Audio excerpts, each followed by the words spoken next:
Hey, everybody. I'm Nick here with Colin and Ryan from Team Raising Quell, a subsidiary of the Romping Club.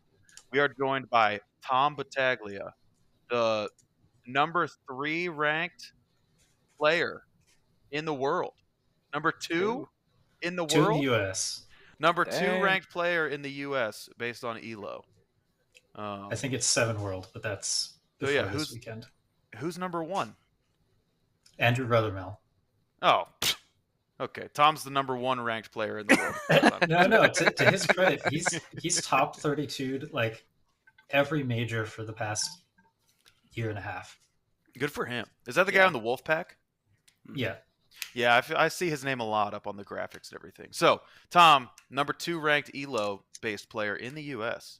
Number 1 in our hearts for sure, though. Absolutely. So yeah, Tom's local to us, and he's going to be going to Amsterdam. So we figured it'd be a good time to have him on to kind of reflect on nationals a little bit, and then look ahead to PT Amsterdam. So, Tom, thank you for joining us. great to be here. Yeah. Um, So yeah, we have a packed episode today. There's a lot to talk about. So I've got some good banter prepared. So everybody get ready for that. The Bolton Armory deck list was released, so I'll probably talk about that a little bit. Then we have the banned and restricted announcement came out like an hour ago or more, I don't know, a few hours ago, which is perfect timing for us. So we're first on the scene. And then we can talk about nationals a little bit, and then we can talk about PT Amsterdam a little bit. So we'll be here for 3 hours minimum. There's a lot to go over. So, just kidding. That'd be a miracle. All right, anyways, we'll get right into it.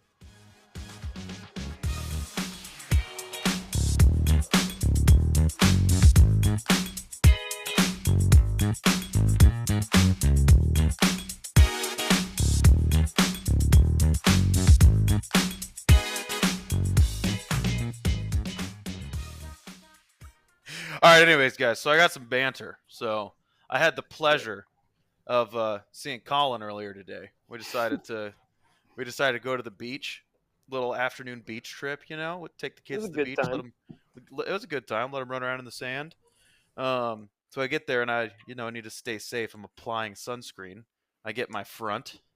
I can handle that. When I look over, my wife Anna, she's preoccupied with Oliver. So I asked Colin. I say, Colin, can you sunscreen my back a little bit? And we have like the spray sunscreen, and let's just say Colin sunscreened about 12% of my back. If you look at my Oh. back, That's not a lot. it's just like Oh. there's little squiggles. There's like lines going here and there, and it's just like the rest is just sunburn. It looks pretty Colin, hilarious. Colin, When speak up for yourself. That's ridiculous. when Anna sent me the picture, I'm not gonna lie, my initial reaction was that's hilarious. His back was so good. But then I started to feel a little bad because that might hurt. No, don't feel bad. It's not even that bad of a sunburn. No, it's not. So I'll survive. Hopefully. I mean, if I get like melanoma or something, it's definitely your fault. So just so you know. Yeah, the doctor will see the skin cancer spelling out Colin's name and wonder what's going on. Yeah, I'd be like, I got a C right here. We got a O. But yeah, so I'm okay. I will make it through this. But You Oh, had man, I just was given me worried. some beer too. yeah, I feel yeah. bad. Your birthday was yesterday, so I bought you a 6-pack of beer and everything. You repaid me with sunburn. But it happens. So next time I know, I'll have literally anyone else put sunscreen. Dude, I got you. I got Thank you. you, Ryan. I appreciate it. So, but yeah, it was a good time. So, Tom, are you a beach person? No, I'm not a beach person. I grew up near the shore, not in Florida, in New Jersey, and that was enough for at least my young adult lifetime. Maybe when I'm senior and decrepit, I'll like it again. Gravitate towards the shore again. Yeah, who knows? yeah. I definitely don't like leaving the beach just because there's sand everywhere. But definitely, I think I'm starting to appreciate more just going to the beach and sitting in a chair. Yeah. Finally reached that stage in my life. I used To to get like, off my lawn stage. yeah, like let me sit in this chair. Don't splash me with water. I'm gonna You're try not to. doing, you're not doing boogie board tricks out in the ocean? Not anymore. Those days are long gone. No body surfing? I'll body surf every once in a while. So Doug taught me how to body. Our friend Doug, he's like the best body surfer I've ever seen. It makes no sense. He just Is like he? gets in a dude. Yeah, have you ever seen Doug body surf? I don't think so. He just like gets on top of the wave and just goes. He goes for like 100 yards every time. It's like it makes no sense. So, but yeah, he taught me. So if anyone needs some body surfing lessons, I'll send you to Doug. But anyways, Colin, I know you usually come prepared with banter. Do you have anything prepared, or should we move No, on? that was good banter for me. Okay. I feel like I hurt your Wow. feelings. I have No, a you piece of didn't. banter for Colin, actually. Oh, okay. Tom. Yeah. Okay, so we're doing some preparation for Amsterdam, Mhm. and in this comes a version of KO that looks suspiciously like Rhinar. And it was like it was doing pretty well. It had above rate numbers because it's KO, but a lot of the cards are reminiscent of what Rhinar might look like. And I just thought, like, man, is this what it would be like if Colin played a good deck? Dude, yeah, I should have been playing KO all PQ season. I'm really ashamed that I wasn't. I should have been. Dude, you're just Like, coping hard. It happens. you are very good at the fatigue Rhinar thing, but you're so good at casting 2 for 6s, etc., that surely it would carry over. Yeah, I last oh yeah, Ryan and we played a couple games and I played KO. And it was like, man, it's like so much power just coming out. I wasn't used to it, and now after Nick and Brandon going to Minneapolis and playing Zen, I'm like, man, I think I might have put Reinar down for a while.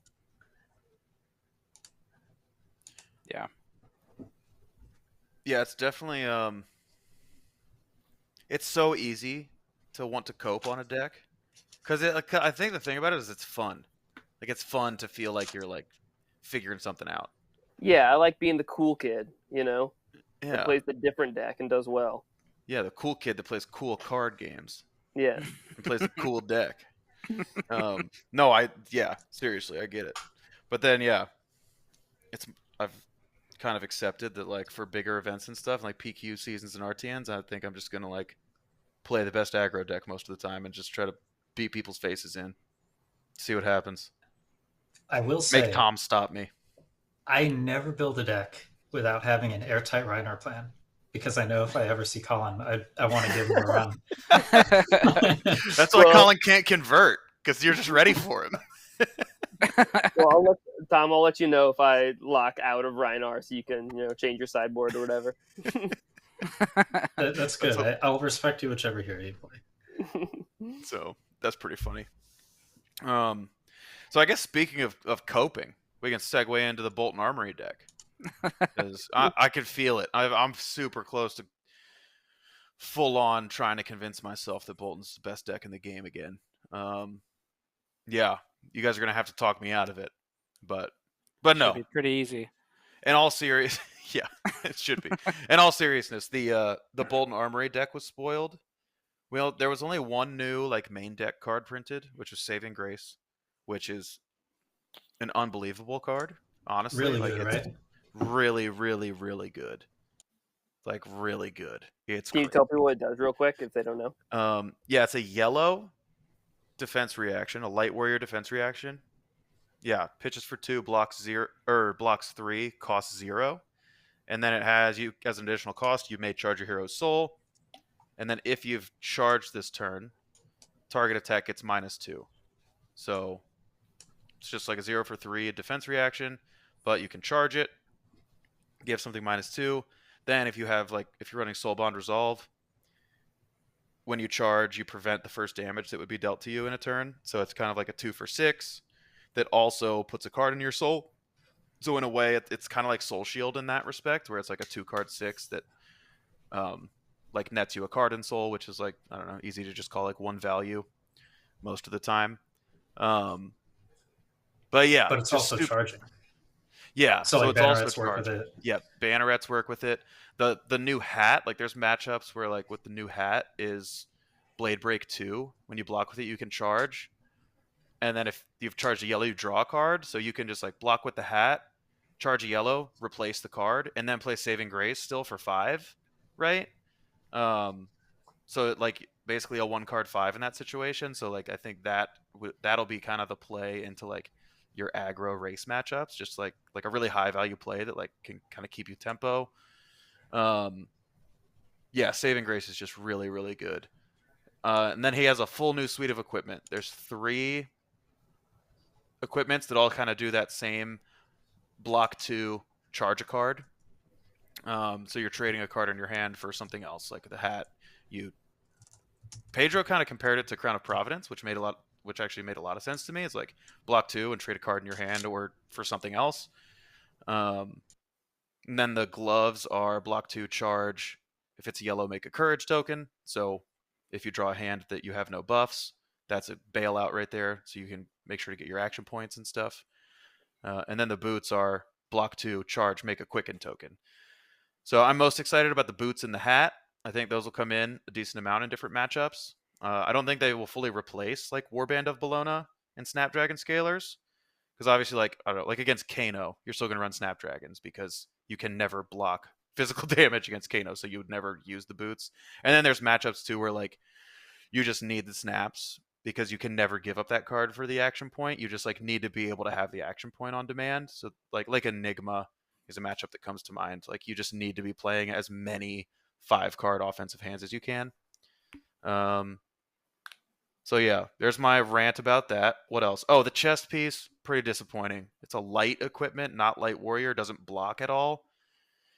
And you can like banish a card from your soul and your yellow cards cost 1 less. So it's like, oh my god, I could play Art of War for free, blah, blah, blah, blah, blah. But then it's like, okay, you have to banish cards from your soul, sweet, everything's buffed, but like, what are you going to spend? You have to like dump your entire soul to like play an Art of War? I don't, like, whatever.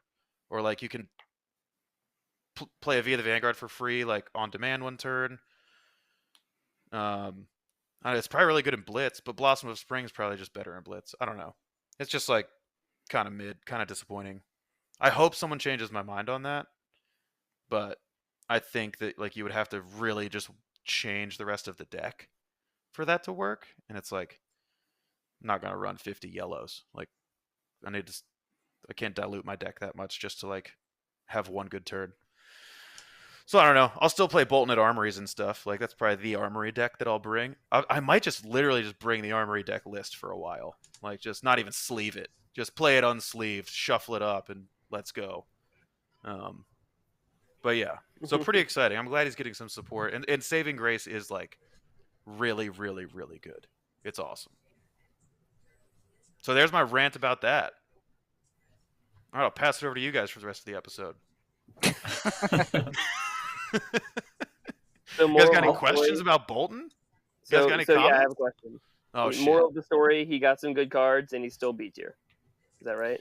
Dude, yes, probably. Okay. Sounds about right. Okay. The coolest thing, though, is because Saving Grace like replaces Sink Below in the list.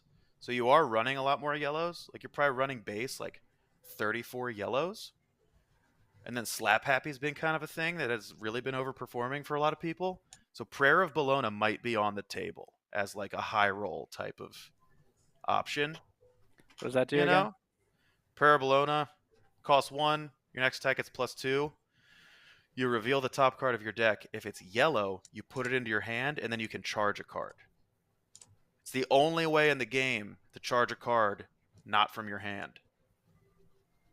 So it's like the only way to not go down a card charging, quote unquote. So it's like objectively super powerful. But if you whiff on it, it's 1 resource for 2 damage. So it's like awful. That's So but if it hits, you're fucking cooking. you did say 2 important characteristics though right at the start. It's a yellow 1 cost. So here you go with the new chest, right? You can just chain these things back to back if your whole deck is yellow. Yeah, but what am I gonna like break my chest piece to maybe hit a yellow? No, I'm saying you build your whole deck to do some Prayer of Bologna combo with Oh, the new true. Oh, I chest, see Solar what you're Plexus. saying. Yeah, run like 56 yellows and like 4 reds. Yeah, I guess you pretty could. much. Yeah, I think if Solar Plexus is like gonna work, it'll be something crazy like that where Something like that. So every card is yellow. like there's a reason this doesn't have any block value, and Savage Yeah. Sash somehow is temper 2. There's Yeah, I'm pissed. something good with this for sure in the card pool. You just gotta They find should it. have just. It's probably just because you can play it in Prism. They should have just put Warrior on it and had it block 1 or something. I don't know. Whatever. I'm salty. You might be right. Yeah. Like, that's an easy fix, guys. You don't have to give it to Prism. Just give it to Bolton. But he already has like so much equipment that's built just for him, which is hilarious. He's still like so mid. No, I don't know. Bolton's a good deck. Like, he's objectively powerful. Like, Lumina Ascension and Beacon of Victory are like two of the best cards. Two of like just the most powerful cards in the game. Just if you read what they do. Didn't Bolton have 6 out of the top 8 at Canadian Nationals this weekend? Yeah, I think. Live Hero. I think it was something similar to Bolton. I think it was. It was Zen. Yeah. I knew it was one of those. Yeah. Yeah, I think there was Bolton that went like, 10-4 or something. But yeah. Okay. All right. Let's move on from Bolton. Was that 5 minutes, guys? I was already trying to. I was trying to transition. You brought it back. My bad. My bad. So. Zen's crushing it. Apparently, they had to do a ban restricted announcement for him. Yeah. So the ban restricted got announced. They basically made Bonds of Ancestry a Majestic. Said you can only play the reds now. Yellows and blues are banned. So Nick, you've played a lot of Zen, but Tom, since you're probably actively testing the most out of any of us right now, what are your initial thoughts? Right. So at first, we were just kind of hanging out today in Discord, and the ban was posted, and I thought it was trolling, and then I read the whole article, and I still thought it was trolling, and then it sunk in that, okay, maybe they have some concept at LSS of what's going on with the Zen deck, because very frequently in a game he just generates a 30 plus damage turn.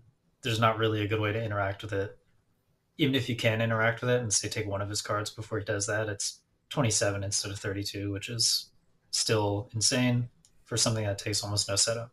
So what they did, so they took away yellow and blue Bonds of Ancestry, which in theory reduces the number of ways he can set up the big turn. And it also reduces the number of times he can play multiple bonds in one turn. Mm-hmm. So this could look like maybe he starts the turn with a Transcend Enabler and a Transcend card. It can search for Descendant or Bonds, holding the other copy. And then there's some number of them in the graveyard that also have that name. And then any other method of randomly finding copies of Descendant and Bonds can just kind of play 7-8 chain links under Art of War, and it gets really out of hand. So having fewer copies of Bonds is a big deal for that pop-off turn. However, the thing in our testing that made Zen so insane is that in between this 30 damage turn that he has, which again, you can hardly ever interact with, so it's going to happen, he can randomly draw 4 cards that deal 18. So yeah, Bolton's Lumina turn, the best turn in his deck, is like the same value as a random Zen 4-card hand that doesn't involve Bonds or Art of War. Mm-hmm. It's not every 4-card hand, it's only some of them, but it happens often enough that you can't play a deck with bad math into Zen. You have to have good math, and you have to somehow disrupt his turn. So like, there's really just a short list of heroes that can combat him, even after the span, which is a little bit depressing. I was hoping for something more meta warping, but it is only like 3 weeks until the Pro Tour, so I understand going for something not too insane of a ban. How would you compare it to Bullseye's Bracers ban? Is it more than that, or is it less than that? This is less than that. So the Bullseye Bracer ban was typically Lexi used Bullseye Bracer to load an endless arrow after it's already hit the opponent. So let's say the opponent is out of cards already. Lexi has done a Rain Razor's turn, and here comes Endless Arrow with Go again for 6. It hits, goes back to Lexi's hand, they bullseye it back in, attacks for 7, comes back to hand, and then ends the turn in Arsenal. So Bullseye was an equipment that dealt 7 value. This ban only reduces the ceiling of Zen, and only by like maybe on average 5 damage on that ceiling turn.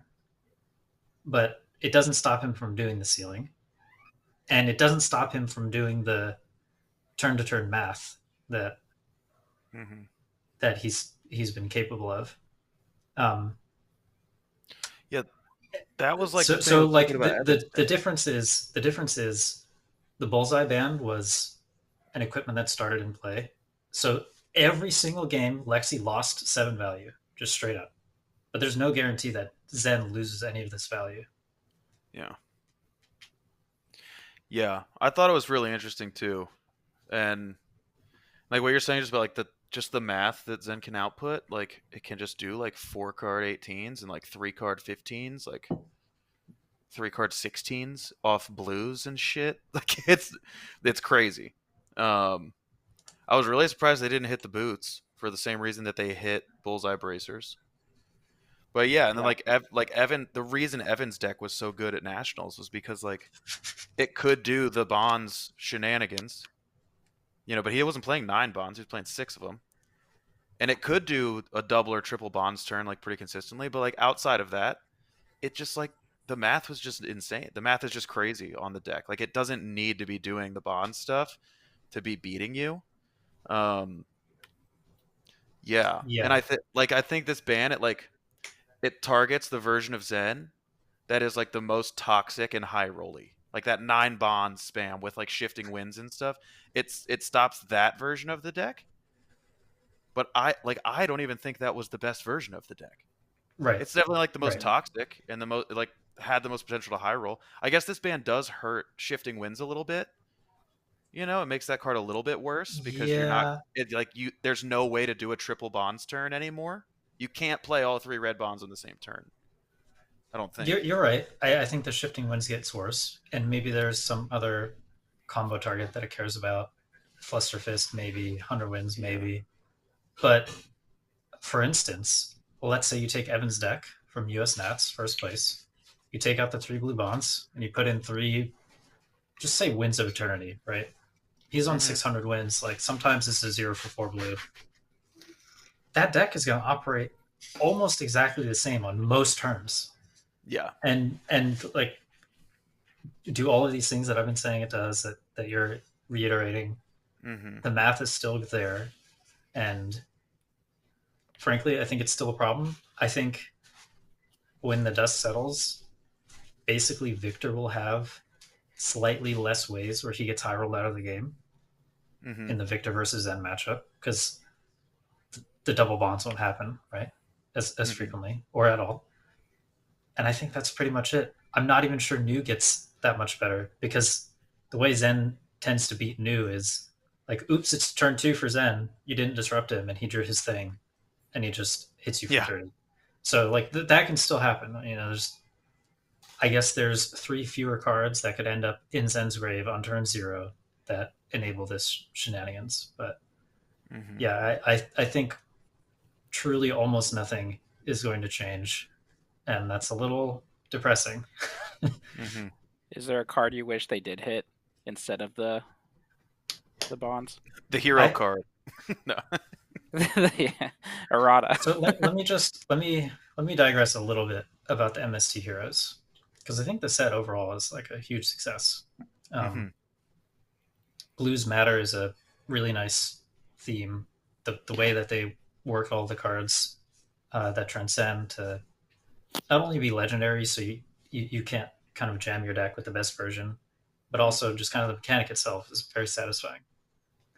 That being said, if you look at the hero powers for the 3, take Enigma for instance, it's kind of bad. Like pitch a chi to make a spectral shield, like that only blocks for 1, and you don't get any value on offense unless you attack with it, right? Like if you pitch it Mhm.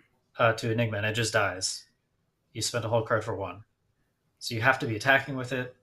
And, you would think, like, man, I'm really going to have to make a lot of spectral shields for this hero power to get good use.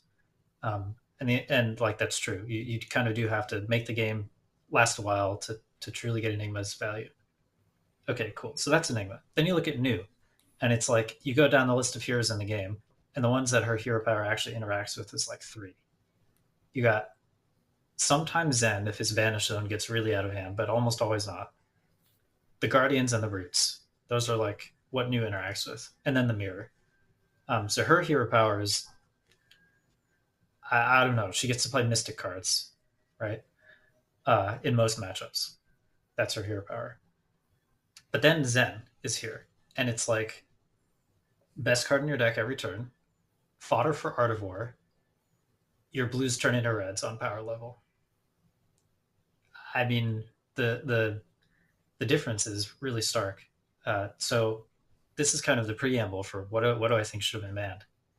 I think because Zen's hero power is so much better than the other 2 heroes, like, he basically needs to be worse on a card for card basis to fit into normal power level in Flesh and Blood. And Bonds of Ancestry is not a card for card worse card than any other thing in Flesh and Blood. It's like better than every other card in Flesh and Blood. It's 0 for 7, tutor anything into grave. Like, it's just insane. So I think either they have to full out ban Bonds, which kills Katsu, so they can't do that, or they have to hit one of the anthems, either Art of War or Ancestral Harmony. And that, I think those would have been the only ways to truly bring him back to not yucky levels of play experience. Yeah. Yeah. I was thinking about it this morning. I convinced myself that like they were going to ban Ancestral Harmony. I was like, they're going to ban that card. It's just like the way it feels as the opponent, or when your opponent plays an Ancestral Harmony and hits the card off the top, and you're like, this is a 1 card 10 right here. Like, it just feels gross. Mm-hmm. Just feels gross, and it's like, so it's like from that aspect, and the card is just like so overtuned. That card is like so good. I get it. It's like, oh, there's variance involved, and it could banish just nothing, but it's like I thought they were gonna hit that for sure. Yeah, I think Zen is just benefiting so much from all the gifts they gave Katsu to try and make him relevant over the past, year, 2 years. Yeah, that's a good point. And then they print a Ninja, and then he's just the best deck. It's like Fi was kind of the same way, right? He's so good, and then they had to hit him pretty hard. So, I mean, yeah, I don't think this ban is probably not enough, but I don't know. We'll see. Yeah, we'll see. I think there's still counterplay. It's not like Zen has been the best deck with nothing that could touch him. Right? Victor and Nu are both really good ways to fight him. There's some aggro decks that have tools like T-Bones and Mech. And these things would be kind of like the nail in the coffin if Zen's math was bad. So in some sense, I don't mind that he has good numbers, because you don't want new heroes to be dead on arrival. But it really is like this physical damage Kano that he's been called. Sometimes you sit down and his deck is ordered in the right way, and there's nothing you can do, and you lose. And it happens so fast that you're just like, was this a Flesh and Blood experience I just had, or no? Yeah, that's really too bad. I mean, having this conversation is kind of bumming me out about Zen. It's like he's overtuned. I mean, is that what we think? I think he is, yeah. But I mean, I didn't come trying to bum you guys out. I was just I wanted to give the honest, hyper competitive outlook on it. Like, this guy is still going to be played 20% plus at Amsterdam without a doubt. Yeah. And all it took me was 2 games of Enigma Zen and 2 games of New versus Zen before this podcast. It's basically the same play experience as the non-Zen player. Yeah. I think the whole community is kind of feeling this way about Zen. I played him like at a smallish tournament locally here, played the deck maybe twice on Talishar just to get a couple reps in, and just like was steamrolling people on it. It's crazy deck. Yeah. I think just to kind of take the talk away from the thing Zen is doing really well, I want to mention the article that LSS published, where they do give a lot of good insights about how they make a ban decision like this. They talk about having several paths available to them, and what some of the options were, and how they didn't want Katsu to be back in the Dark Ages, I think are the words they use, which is what would happen if Bonds of Ancestry just got completely banned, all three colors. But he's already there anyway. He's already there. Yeah. He's already in the Dark Why Ages. play him? Why play him? Yeah. Yeah, maybe that is a discussion for a different LSS article. But what I think you should take away from this, and maybe we can transition away from the Zen topic, because it is pretty heavy. Like, LSS really does want the format to be something the players kind of work out. And this is another thing that they mention in the article, is like the version of Zen they had in testing was more Tiger focused. It wasn't really about bonds. It was about kind of the synergy with the hero and being the Tiger deck. You know, this is his identity, right? This is his purpose in the game. And hopefully there exists a version of that, you know, it still runs the bonds because the card is good math, but at least we have an identity out there that is unique and interesting, and then it doesn't feel as bad to lose to it because it's the Tiger deck, and that's kind of cool. Let's put some Roar of the Tigers and Mauls back in. You got Let's it. go. Let's go. Yeah, I do think it's like, since Minneapolis, like since the calling of Minneapolis and whatever, I haven't played much Flesh and Blood. You know, I tested out some of the new Bolton cards and played a few games of Evan's list, and quickly realized, like, oh shit, this is the best deck of the format. Like, it's not close. Like, this deck is so good. But outside of that, so I haven't been like, been like jamming games into Zen or in the mirror or anything. So it hasn't like, I don't know, like grinded on me that much. But I'll bet for you and like people who are preparing for Amsterdam, it's like, it probably feels a little bit like you're just like beating your head against the wall. Like, what else is there anything else we can do to like target this deck, or should we just play this deck? Like, have you had that thought or that conversation? Yeah. I was gonna transition you more to meta, so this is a good question. So we expect Zen probably to be 20% or more at the Pro Tour, and this is kind of based on the Nationals results. Like, there's some really good data being tracked. Like, Zen is, I think there's still one or two Nationals that have yet to report, but Zen is about 17% of the total meta, which doesn't seem like too much. You know, if you go back to Alexi Day, she was way higher.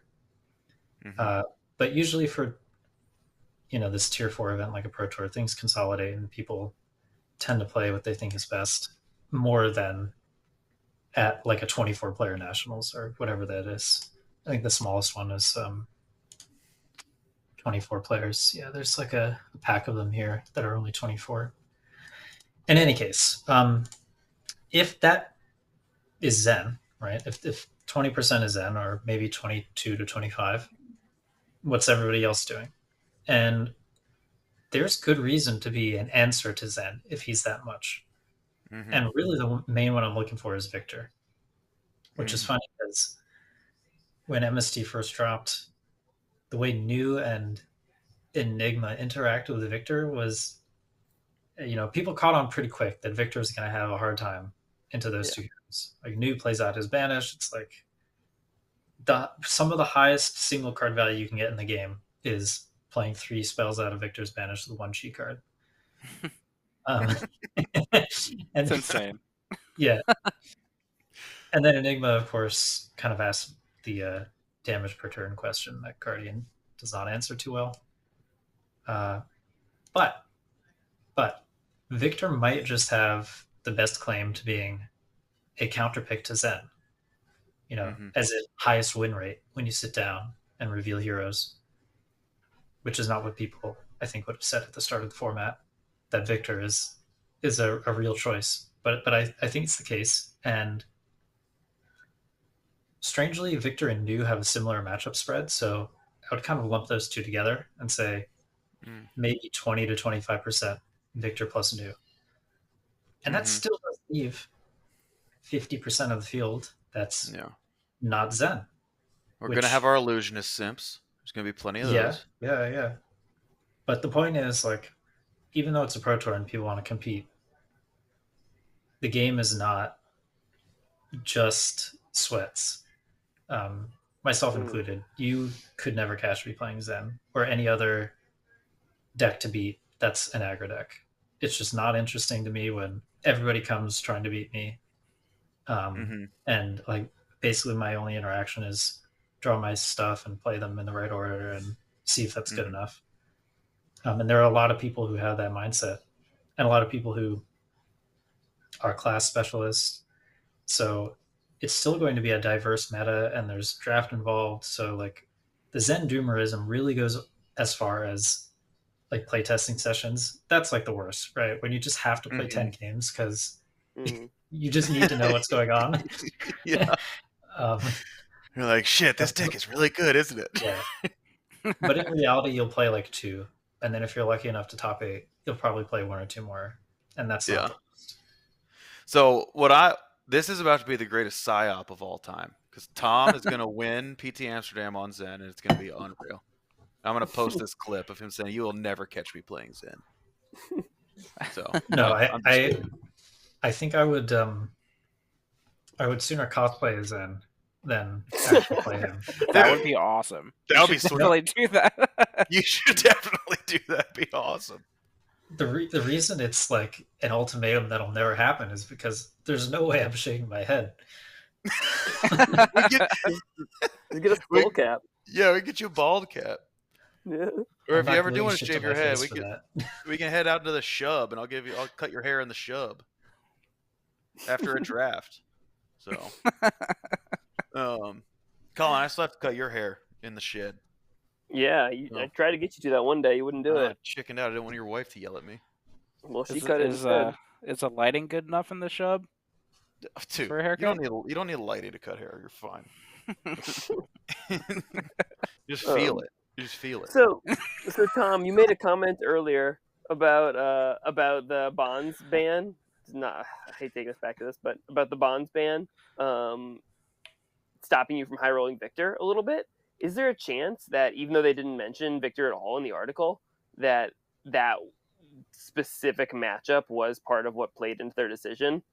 That they want people to gravitate towards Victor because they think that he will maybe build the third part of a triangle that doesn't exist right now, where you have Victor, Zen, and then Enigma and New over here on the other side that both do well into Victor? I think that's pretty reasonable. So it's like the tricky bit when there is a best deck and people know it's the best deck is when you look at matchup spreads, you need to somehow exceed what the best deck is doing. So if Zen is 50% in the mirror, because usually that's the rule of thumb, 50% in the mirror, and then has bad matchups in just a few spots, you need to somehow have a strategy that has good matchups where Zen has bad matchups, and then also beat Zen, and then also not suck into the field, because Zen is good into the field because he's the best deck. So if you take a look at Victor, has a good Zen matchup, okay, checkbox number 1. Beats a lot of the field. Actually, we kind of know that he does this too. Take the RTN season leading up before the release of MST, and Victor was in the top 3 like pretty consistently, right? Yeah, and that's even before Cast Homes. Yeah, even before he got a buff. So we think Victor probably good into just random stuff, warriors, whatever, like playable into KO nowadays because Cast Homes is good math. Okay. And then there's the third checkbox, which is good into decks that Zen struggles into. And here's where there's like a question mark because Victor doesn't have a good new matchup, and new is coming out to try to prey on Zen. And I'm sure there's another example, but we'll just stick with new. So like put new and her ilk in a bucket. So Victor has to thread this needle of like, I'm good into Zen, but I have counter picks that are gonna show up. Uh, so I think Colin, you're pretty much spot on. The triangle would be something like new, Zen, and Victor. Um, but it's really more like a pyramid that has a distinct orientation, right? Zen is at the top of the pyramid, and then like it so happens that other things on the pyramid are going to fight each other and still try to take on Zen. Like that's a new card game term. There's no triangle anymore. It's a pyramid now. I think it's always going to be Rolls off that the tongue. unless it truly is like a 3-deck format, which it's not. You Yeah. know, there's too much variety, and that's a good thing. So we're thankful for not having a triangle, I think. Praise be to Brian Gottlieb, our Lord and Savior. Of course, if something like Victor and New are the things that are the clear answers to Zen, which I think they are, then you have kind of another layer of the pyramid of the things that try to fight Zen and New and Victor, which is a short list, but there are some that kind of have reasonable into all three.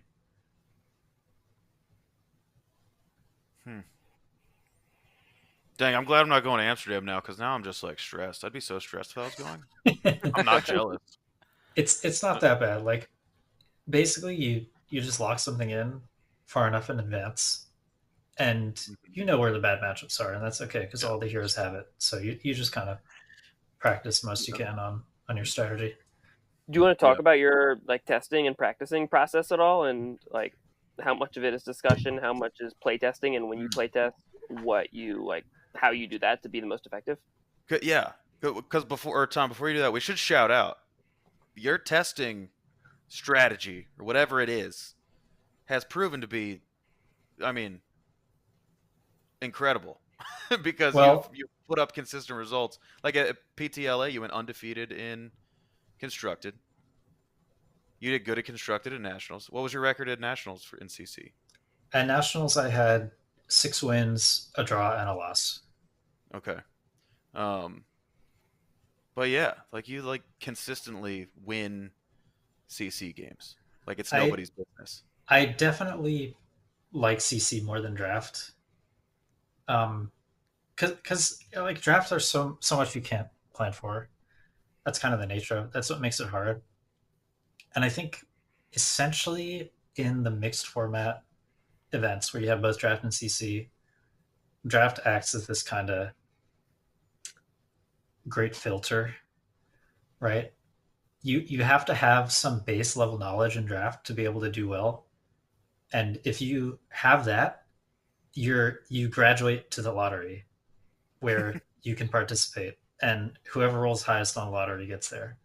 Like, don't get me wrong, you have to navigate the games well, and if decks are similar power level, it usually is skill that determines it. But the composition of your deck and how the draft turns out there's so much chance involved in that, and especially because we have a global game, there's almost no chance that you have the same draft strategy as other people in these tier 4 events, and that messes up things a lot when it comes to picks and signals. But whatever, I'm getting too far down that rabbit hole. So the process for not draft, the process for CC is I find the deck I want to play, and this usually is kind of meta the conversation we had just now. What do we expect to play? What are we expect people to play, and in what percentage? And if you can estimate this, then it becomes pretty clear what lane you should try to attack. So for me, that's been new for both this past Nats and also for Amsterdam. I played a lot of Assassin in the past year, and I am very good at it. I have, you know, Colin can attest to this with Reinar. I'm sure you can with Bolton. Any play line that the deck has, you know what they are. Like you could list them all. It would take you an hour, but you could list them all and write a book probably. Yeah. Oh yeah. So being at that level makes it a lot easier to choose, and it just so happens that New lines up pretty well into Zen and also pretty well into Victor. And Zen kind of keeps out some of New's bad matchups incidentally. So Enigma has a really hard time with Zen. That's her worst matchup by quite a bit. And likewise, Zen has a good Kano matchup. The Wizard, in case the sound Kano doesn't come across too well. Yeah, has a good matchup into the Wizard Boy. Okay, who? Yeah. And these are two of the harder matchups for New. So as far as picking New, that part not too hard. And then actually playtesting, what I like to do is I kind of go in with no expectations. At least I did for a new hero. And I started jamming the cards I thought would be good and just kind of refined until you get to this point that you can no longer simply play games and see what feels good and what doesn't. You have to start asking specific questions. So some of the things that would look like for New is when I'm playing against Zen, would I rather have which of the following would I like as my headpiece? The Mask of Recurring Nightmares, Balance of Justice, or Traverse the Universe. All three of them have merit for different reasons. Like, let's say you could build up Zen's Banish Zone really heavily through banished effects like Double Trouble or Just a Nick, or really any of the stealth cards that interact with banishing. There's also like Leave No Witness, Contract off the top of the deck. So let's say you build his Banish a bunch. Like Traverse the Universe could be pretty good. And you block with it, get the G, and play out all his blues and kind of take over from there. They probably have Go Again. Yeah. They all have Go Again. Sometimes Ancestral Harmony is worth like 3 when you play it from their Banish, because you can you can play a bunch of their combo cards. Anyway, so this is an example of a question you would ask, and then you play games with the intent of answering it. And as you do that, you kind of add more questions and answers to a growing list, and it sort of shapes the deck around how well you can answer the questions. And it's this pursuit of answering the questions truthfully that's the fun part, right? Like this is the journey. Yeah, that's the hardest part also. Yeah, it is the hardest part. It's like, how do I even know that Zen has bad matchups, and where are they? Whatever, because testing helps you answer those. That's what I was going to ask you: is how do you know when you reach truth? That's a great question. That's why part of my philosophy is try not to be secretive about stuff. Because if you beat Nick twice in a row, then you know you've reached the truth. Well, and it's funny you say that, because like before US Nats, we did some early games of New versus Zen. Yeah, and we I did. found out really fast what was like super bad. And like, it doesn't matter to me that you knew what I was doing. Like, I'm not gonna hamper my own learning pursuit of truth just because you're not always testing with me. And I hold that opinion for anybody. Like, it shouldn't be that individuals or teams feel the need to keep things secret or work on secret technology. Like, you're just as easily liable to not learn the thing you're supposed to learn because you didn't share, as you are to actually gain an advantage by keeping something secret. Like, there's not enough time in any testing team to figure out the whole scope of the game. So Tom, can I ask you a question that, like, it's kind of a tangent, but to me seems like it kind of fits in here? Were you? Did you tell me one time, Tom, that you were a philosophy major in college? I was not, but I do really like it. You're a philosophy enthusiast in college. Yeah, Yeah, I did take an Okay. ethics course That counts. as an elective. Okay. It was good. I was an engineering student, like that was my major, so I didn't have too much time nor like allocation in the curriculum, but I did take an ethics course. So it's just something that you're like interested in and have done reading in on your own personal time. Yeah. Philosophy is a huge part of my life, actually. Okay. Well, I'm gonna ask the same question as I would have asked you if you were majoring in college. Like being that kind of a person who likes to ask questions, for a very banal way of describing philosophy. How does that play into being a card gamer, if it does at all? I think it does.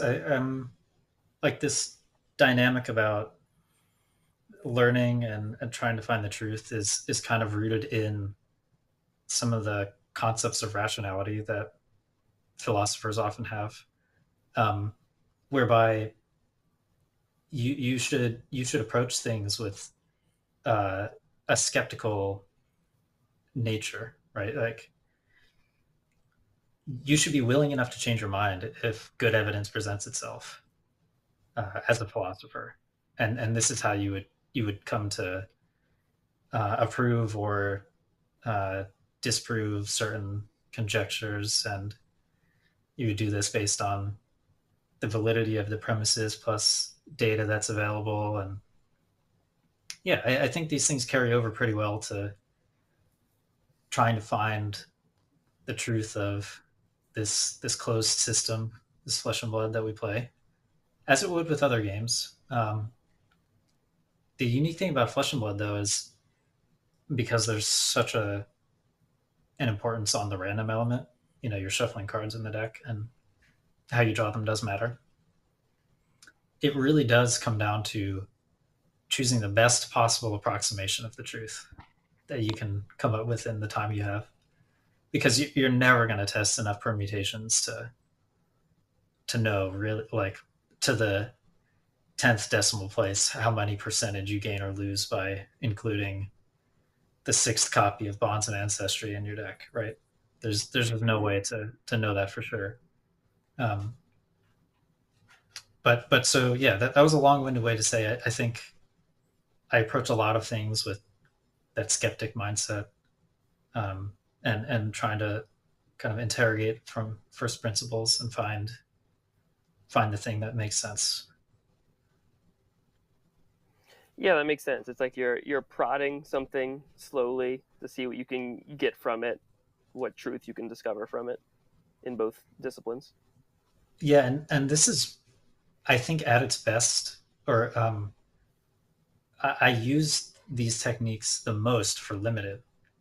When a set first comes out and we're drafting it or doing sealed or what have you, you kind of start with some underlying assumptions of which cards are good or not, and then you start to play with them, and you record how well they do in your mind. You take little mental notes, and you do the same. You take mental notes on how frequently other people play them, how frequently they're drafted, whether you see them late in drafts, and you start to build up this imperfect, but you start to build up this picture of what a draft format looks like in your head. Um, and it's always evolving. Like every game you play, every draft you do, you're constantly tweaking the ground truth of what's good and what's bad.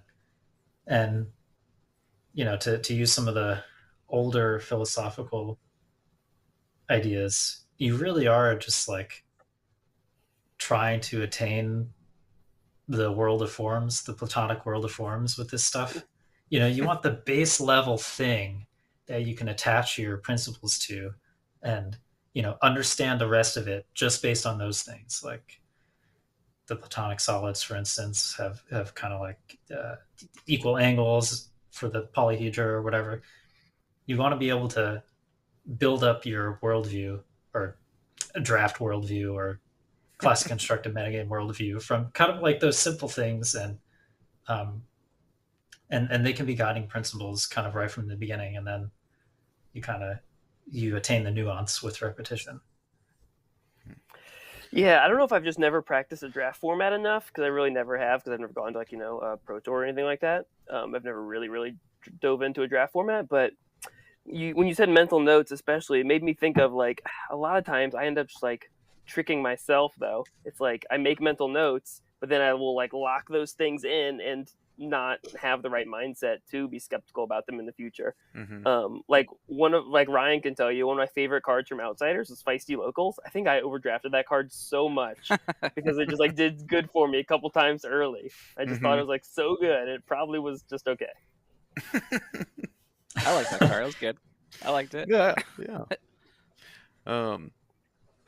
Yeah, this got me excited about Rosetta too. About like because the Calling Tampa's right down the road, and I'm like excited to dig into a new set again, and like with the intention of, going to try to top 8 a Calling at a world premiere. So that's like the next Flesh and Blood thing I'm going to be like attending, other than like armories here and there. I make it like a few armories a month maybe. But I'm pumped for Tampa. It's going to be so much fun.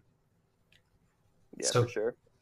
By far, one of the worst showings I've had in Flesh and Blood was not a world premiere, but a limited calling in Hartford for heavy hitters, which was maybe a week or two after the world premiere, wherever that was. Yeah, I forget exactly. I think it was like the week the set dropped, or maybe the week after. Yeah, something like that. Yeah. But basically, it's really hard to know what the good things are that soon into a format. And it taught me that I am very much a repetition player. Like I learned things through the quality of the repetition. Like if you can do a testing game or you do a draft at locals, whatever it is, and somehow in that one of your questions gets answered, and a question you had explicitly going into it, trying to find an answer, you remember that so well, like it just sticks in there. And Colin said this, especially if it's a positive experience and not a negative one. You didn't lose because of a thing, in fact you won because of it.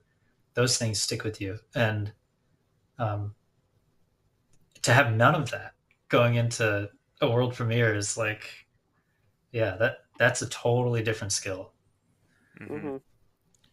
Yeah, I know you've been focusing mostly on Amsterdam, but do you have like an initial game plan for how you are going to approach Tampa, like in terms of testing? Honestly, I think I'm going to do nothing. So think about it, right? Think about it. Let's imagine you actually, I don't have to use a hypothetical because one of our friends wanted to do this. So Pedro, one of your Romping Club subsidiary members, right? He's a member of the Turtle Squad. Yeah. Turtle Squad subsidiary of the Romping Club. Tom, you're also welcome to join the Romping Club. So just let us know. Open invitation. I'll take honorary member status if that means anything. It does. That's when we introduce you next time. It's gonna be a 15-minute intro. Anyways. Right. So what Pedro was suggesting, because this world premiere is in our backyard, like we can just all go to it for basically no opportunity cost. So what he was suggesting is, why don't we draft a set like Tales of Aria that has talents in it? And talents are elements, kind of like we're going to have Earth and Lightning here in Rosetta. And maybe that gives us an edge because we'll know how talents work, and maybe some keywords will be recurring and so forth. I think, no offense to Pedro, I think this could be more harm than good, because let's say you are searching for truth and you find some, to use kind of a term in mathematics, which also concerns itself a lot with logic, you find a local maximum. Okay, so the concept of this is like, let's say you're in a prairie of some kind, and there are hills in the prairie, and you like know that you're climbing a hill because it's harder to walk there, and you get to the top, and you're at the top of this hill, and you can tell that you're at the top because you can see out over much of the plains, but you don't know for sure if you're on the highest hill. So in this metaphor, the highest hill is the actual truth that you want to attain. You want to learn the real deal in Flesh and Blood. What's actually good, what strategies are good, what cards are good. But along the way, you might find some of these smaller hills, okay, where cards seem good in a vacuum, but you're not actually on the true height. You're not on the global maximum. You're on a local maximum. You're on the feisty So locals so maximum. you're on the feisty, well, rowdy locals, right? Not feisty, Yeah. but yes. So I think this could very easily happen if you drafted not Rosetta in preparation for Rosetta, or did sealed, right? Because it's a sealed calling. You could find yourself learning things that are good in some situations that if you try to apply them to the whole, you just end up getting screwed because you're not on the highest hill and you didn't know that you weren't on the highest hill to begin with. So I'd be wary of actually testing not Rosetta in preparation for Rosetta. I think if the whole set is spoiled, which it won't be, we know this for a fact, a lot of the higher power level cards will not be spoiled going into the event. I think the best you could do is like throw some decks together and play them on Talishar a few days before the event after like all the comments come out and just see what it feels like. That's what I want to do. That's my plan. Yeah. Once like all the commons and a bunch of the rares and stuff are spoiled, just like literally print out like, I don't know, 4 or 5 decks of 30 cards that, and make sure like the ratios of like there's enough blues and stuff. But just like shuffle them together and just like get a feel for how like the commons play together. Get a feel for, you know, like small synergies or things that maybe will play better than they seem like they're going to play, just reading them, like that kind of stuff. Just to like kind of go in and, I don't know, just like do it a couple times before going into the main event. Because it's like, Yeah, that's how I feel as well. yeah, it took me so long to just like, not so, it took me like 2 pre-releases to just accept that the second tenet of Chi cards in Part the Mistveil were like some of the best cards you could have. The ones that's like, if you block 3, blue block 3 is like, the next blue you play, draw a card. The next blue you play, give it +2. I was like, no, like I want like my class cards over those. And it's, yeah, it took me two pre-releases before I just accepted that like, no, like the odds that my class cards are like better than that are very low. I should just play those cards when I have them. And then I started doing that, and I like stopped losing in sealed. Yeah. So just like, because I think, Tom, I'm similar to you, where like I need to like do the thing a few times before I like can, I don't know, convince myself to change my mind on what I originally thought. So like with Bolton, it took me 3 years to change my mind that he's not the best deck in the game. No, I always knew he wasn't the best deck, but no, like, so I think, yeah, just the repetition of just like the, oh, this card actually plays better than you would ever expect it to. Yeah. Is Decompose And- broken, the mechanic? That's my only question. There's too little context to know for sure. Tom, come The on. internet- I needed that Look, answer. People want to speculate on this stuff, but like look at MST and tell me the most broken card in MST. Okay. And then evaluate whether Zen plays it. Right? Like the answer is not a Zen card. The most broken card is not a Zen card. It's Maragai, right? Yeah, probably. Well, or sorry, Bonds. non-equipment card is, yeah. Oh, Traverse yeah. is up there as the most best. But yeah, that's like, Dude, Traverse is. Jesus. it's almost certainly it's Manifestation Moraga. Like that card's insane. The math is wild. If it ever lives, you win the game on the spot usually. So, yeah, the best card is not even a Zen card. So I don't want to speculate on Decompose whether it's gonna be too good or whatever. That's like really silly. We should just enjoy the spoiler season. Yeah, I'm excited. It's too far away. I'm like, I guess it's not that far away. It's like a month and a half or whatever. But I'm like, no, 2 months. I'm like super excited though. So Yeah, it's exactly 2 months. That's true. Yeah, I'm gonna take the Amtrak down. I'm pumped because I'm gonna like work that Friday and I'm gonna work on the train. Dude, Like you're half gonna the get day. nothing done. Are you Oh, kidding I me? know. I'm just You're gonna be not looking gonna at do any what work on that cards will- train. Shuffling up those Guys, decks my you're boss talking listens about. to this podcast. Please stop. I'm gonna work diligently. Just kidding. Okay, No. you've said way worse things about me, and my boss is way more important. Yeah, but your boss. And they listen No. to this podcast. Dude, my Yes, boss they could do. beat up your boss. Come on. That's what I'm gonna say the next time I pair into an unfavorable matchup. Like, Yeah. my, My boss my could judge beat can up- beat your judge. Like, But no, I'm gonna take the Amtrak down. I'm fired up. It's gonna drop me off like a half mile from the convention center, and I'm just gonna walk right over. It's gonna be awesome. I'll be living like a European. It's gonna be great. you can walk to a station. No, in Tampa. Well, I'm gonna take the Winter Park station, which is like, I don't know, 5 minutes from my house or whatever. Wow, that's like. But then, you got a good spot. You can't do that Yeah. much in Florida, right? yeah, Orlando has one railroad, one public transit system, and it goes north and south. That's it, and it only operates on weekdays. Does not operate on the weekends, so that's fun. So please, somebody change that. Someone, Ryan, run for mayor, please. Yeah. Okay. With Okay, all the Mayor of taxes. Florida, they Ryan collect. I. I'll do it. take down Mr. Buddy Dyer. He's been the mayor. That guy might as well be the emperor of Orlando. He's been the mayor for like 25 years. Emperor Dyer. Yeah. He's like, oh, theme parks are going to lobby for anything? They can have it. Like, this is my domain.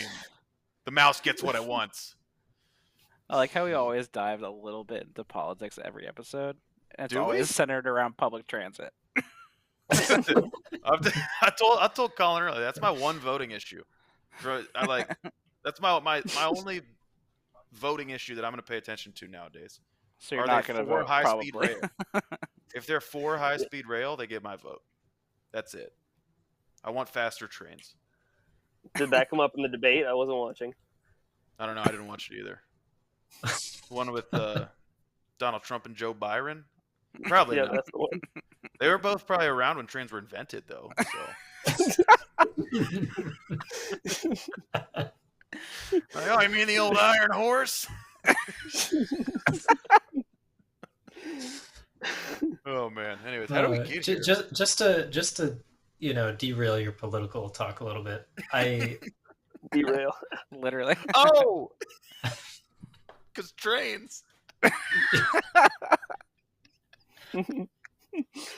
You also mentioned theme parks, which, to tie us back to how we started, I much prefer the water parks to the beach. I think they're great. Oh, Dude, that's Interesting. low key. Which water Great park's call. your favorite? I really do like Volcano Bay. I've never Dude. been. I haven't Like, been either. It's just, me neither. it's surprisingly clean for an amusement park. So that's, many points for that, first of all. Mhm.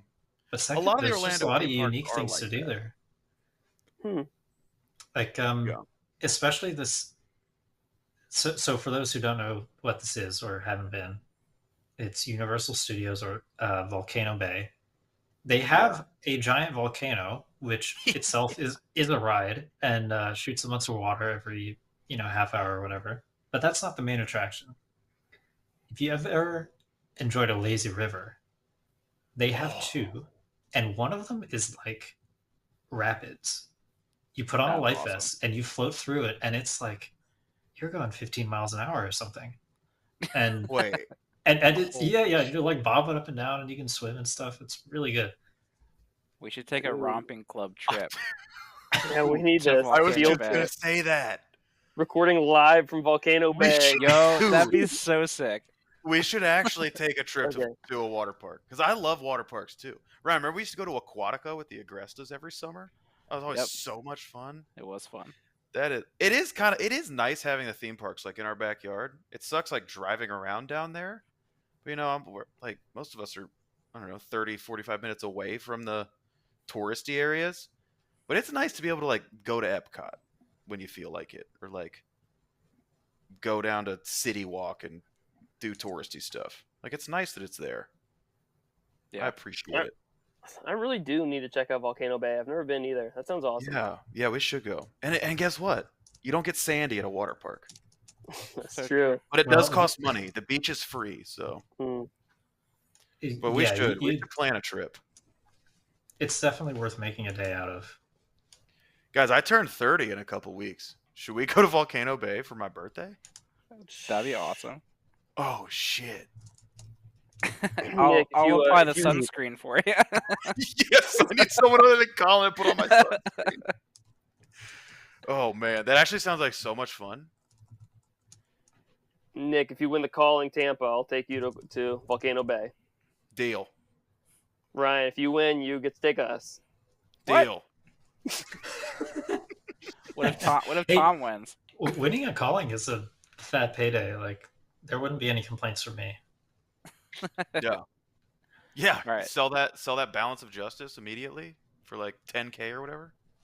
I'm not sure they go for that much anymore, but yeah, that's.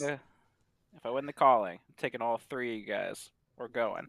Okay? Yeah. We inviting the rest of the romping club? Or we telling them to shove it? Well, they can pay their own way. They We don't just have do their Orlando- own podcast, right?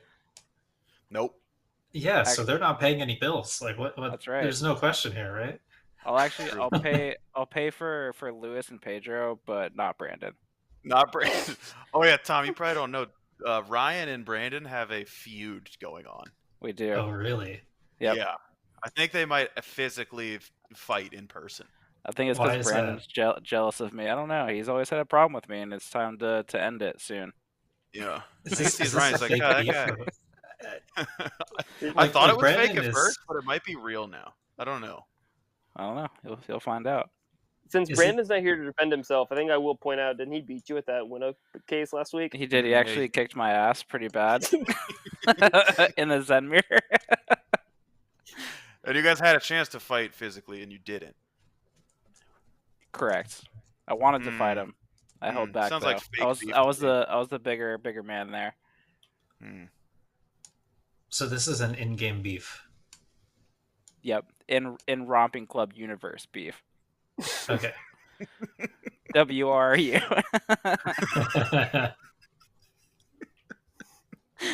Oh my gosh! All right. Well, yeah, Can- we can wrap up pretty soon. Any more questions, Colin? Can I wrap up with a story about Tom? Yes. Yeah. So we've been, giving Tom a lot of accolades because he's a great player. But Tom, I'm not sure if you remember this or not, but like, what was it? Was Charlotte 2 years ago now?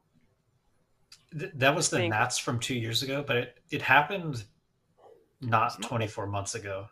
It's like in Yeah, October. less Yeah, than 'cause it was in like November. Yeah. Yeah, you're right. Yeah, so 2 years ago, U.S. Nats, I played the calling. Ryan and Tom, you were there playing in Nats.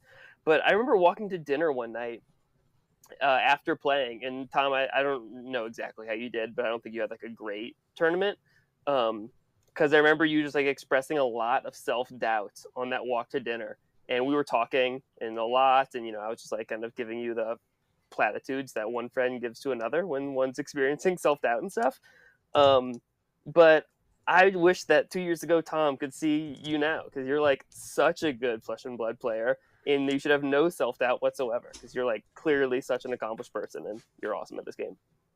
Well, I really appreciate that. And you'll be happy to know I don't have the self-doubt anymore, but I actually think about those days, like the player I was in those days, very frequently, because it's like I remember in that tournament or shortly after, or like when I scrubbed out and went to play the calling or whatever it was, I just thought like, man, how do these players like Michael Hamilton do it? Right? How do they be so consistent, whatever it is? And I don't remember if it was exactly then or some months after, weeks or months after, but I just sort of broke away from trying to emulate to actually just doing my own thing. I don't know how I got the inspiration to do that or the drive or whatever, but I did. And I think almost all of my success is down to the people I play with, which is all of you people in Orlando and Greater Florida, because you're all, excellent in your own right and supportive and all these things. And that mindset shift of kind of going and being your own flesh and blood player, not being somebody else or trying to be somebody else. That was really important for me. So I'm glad you remember that, because that was like, that's exactly the type of formative thing that I think many players would go through, and I think I'm a good version of this story that especially LSS likes to advertise. You really do just start at the armory level and work your way up, and you do find your own way into that upper level, and it's like, it's gonna be different for everybody, probably. Yeah, it's been awesome to watch, because I think that I think you and I we played at like maybe your first armory, or maybe like one of your first armories. I remember we like both got there early or something, and we like just played a few games. You had like brought like an Azalea deck and like a Dory deck or something, and just had like all the commons. Like you just built some decks and brought them. But yeah, I just remember like playing a few games and like having fun. And then shortly after that, you and I like carpooled to nationals and stuff when it was in Orlando. We both played the Calling. I think you played Reinar. I I played did. Volky. Yeah, We yeah. both get smoked. I went 1-6 or something, or like 1-5. But yeah, I just remember that being like so much fun. It's just like, like starting a new hobby, making new friends. You and I we got Indian food after the Calling. We ate it in my wife's car. We just like, because the place was closing, so they were like, yeah, you can have this food, but you cannot eat it here. And me and Tom were like, I guess we're gonna eat it in the car. We just like ate Indian food in the car, and I don't know. It's just like cool that now we're here and you're like freaking kicking ass all the time, and it's gonna be sooner rather than later. Like I'm confident that you're gonna post like a serious result at one of these tier 4 events, and by serious result I mean top 8. Yeah, because you posted everything else already. Like We'll you've been see. so We'll see. consistent. You've been so consistent, and it's right there. So I think the consistency is that's what's keeping me motivated now, because there have been times, like, if you'll allow me to just ramble on this. I know you wanted to wrap up, but no, we suck at wrapping up with this podcast. We always go like 40 minutes extra.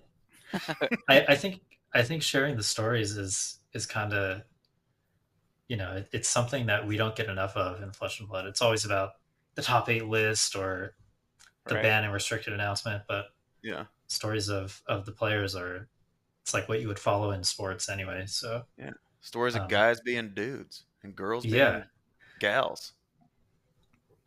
In any case, nailed it. What? Why do you guys?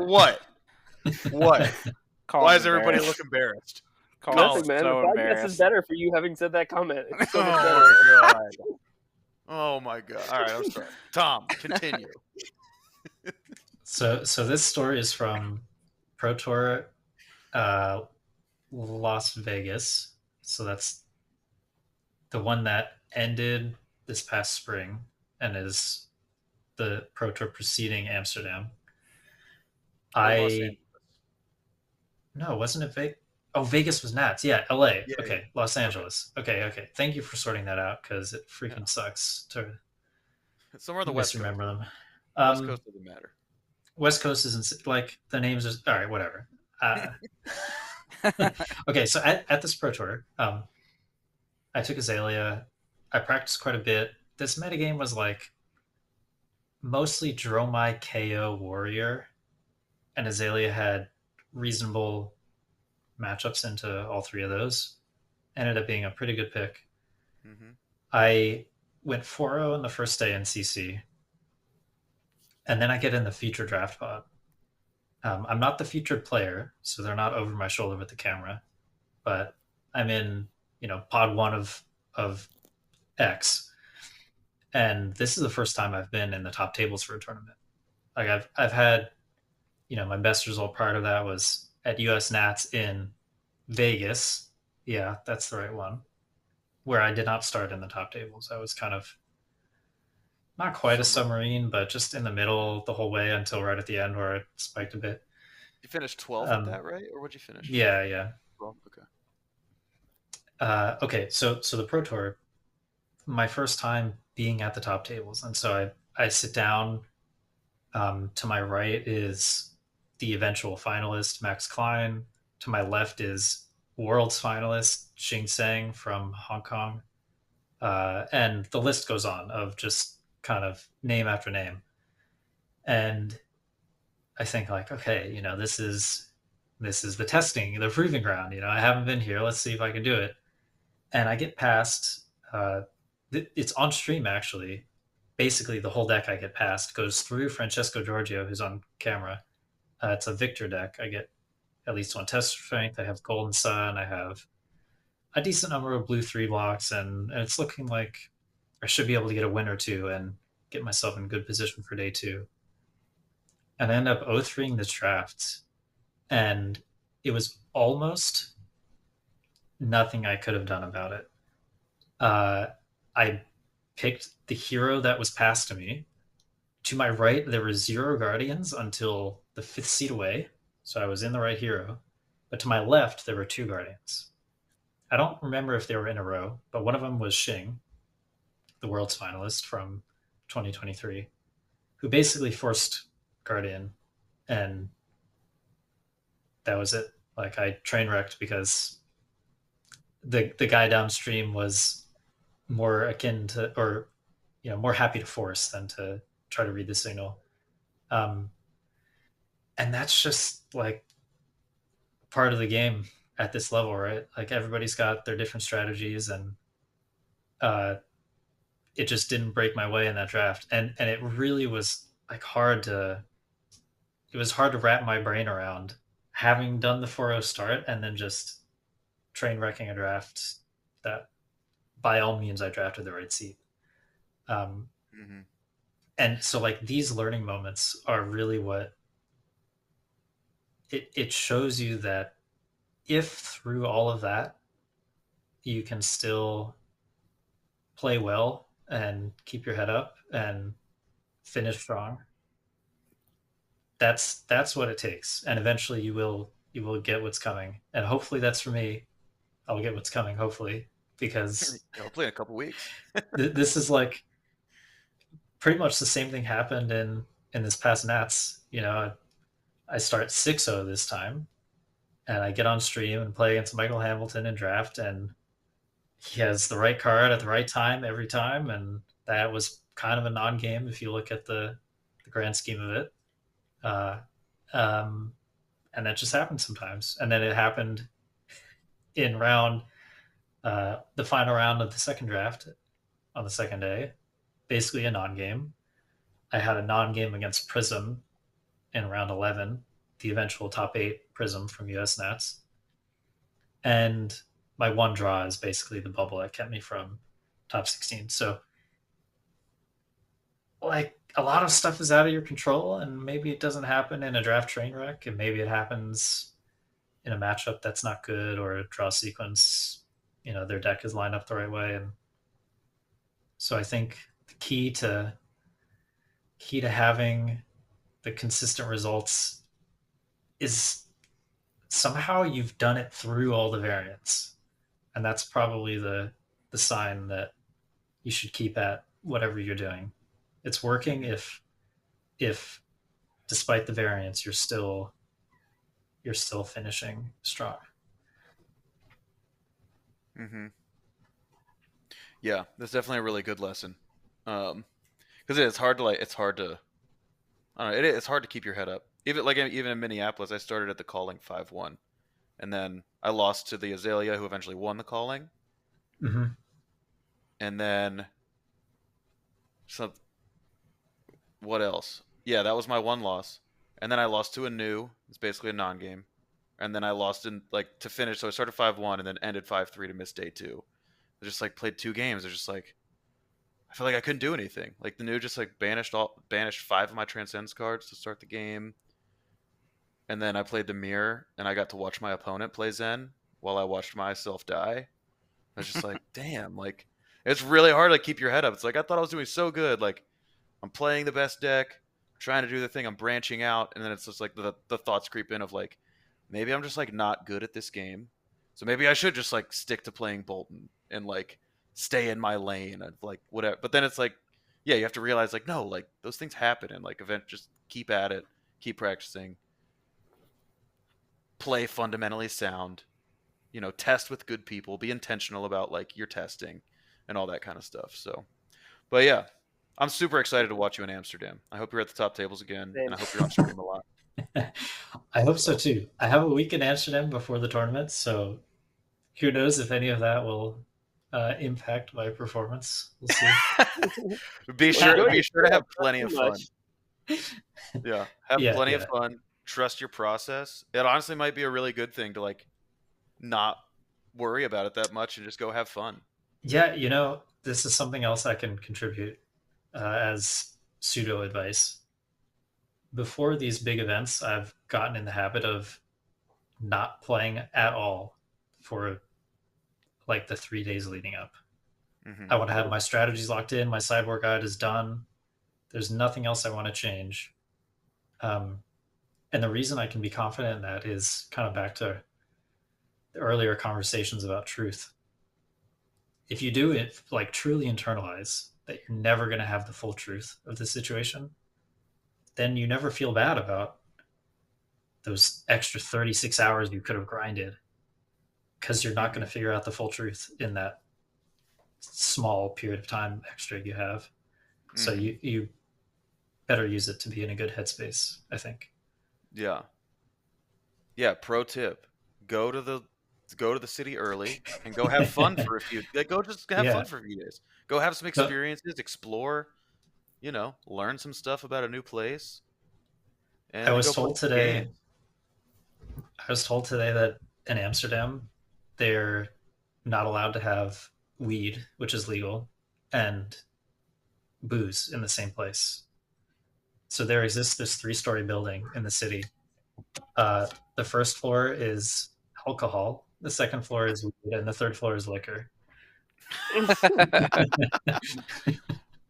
That's awesome. I would bet there's multiple buildings like that. Yeah. If I had to put my money on it. Is your girlfriend going to go with you? Are you guys making like a trip out of it like that, or are you going like with a group? Sadly, no. She'll be a little too busy, but I'm hoping that this travel experience all goes well, and regardless of result, I can just confidently say I want to go to Osaka for Worlds. Just you should go. Yeah, I have a PTI for it, so it's not about that. And if I'm lucky, I'll even get there on Elo. But yeah, I really just want to see how I do traveling internationally first, and if it's good, I maybe I'll take her to that. I think that would be really special. Definitely plan a lot. Watch some Rick Steves videos. I'm not even kidding. He's this old travel guy that does like PBS shows, and he writes travel books.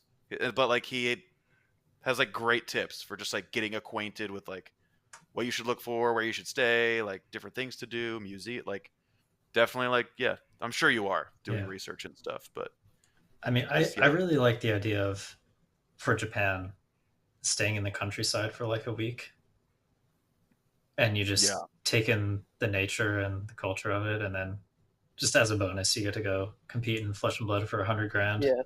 Yeah. We have a friend who actually like literally last week we don't know him.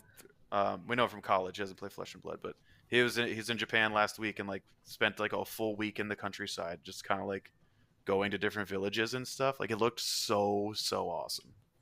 Yeah. So, but yeah, you should go. Book your flight now. I'm gonna keep telling you that until you do it. I'm just realizing your podcast software has mistakenly identified my webcam microphone as the one to use. So hopefully this whole episode doesn't have terrible quality. No, you've sounded fine. Yeah, you sounded good. So it's too late now, so whatever. Run it back. Run it back. Take 3. Take 1 with 25 seconds, so that's fine. But yeah. All right, guys, we can wrap up. Tom, thank you again for coming on. So thank you so much. A lot of like really, really, really valuable insight and advice. Yep. So yeah, it was great having you on. We really appreciate it. This was really, really nice to talk about.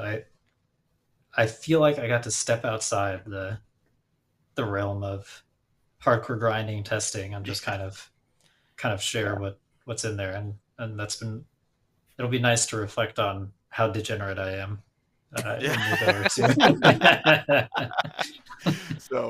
So yeah, it's kind of late. So I'll probably get Sunday Night Flesh and Blood up, Monday afternoon. So give it a listen. Wow. Sorry, but hey, we should be the first ones on the Banner Restricted announcement train. Let's Evan go. gave us $7 this month. We're professional now. You have to get it up tonight. Yep. I'm You got a deadline. not doing. You can't sleep until you post it. I don't want to. Oh, next week we're doing video, by the way. So get ready to all our That's a listeners. big commitment. Get to see our handsome faces. I gotta prepare for that.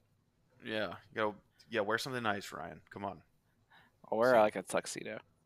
You should please do. All right, guys. Well, thank you everybody for listening. So Yep. thanks again, Thanks, Tom, and good luck in PT Amsterdam. All right. See you Bye. guys.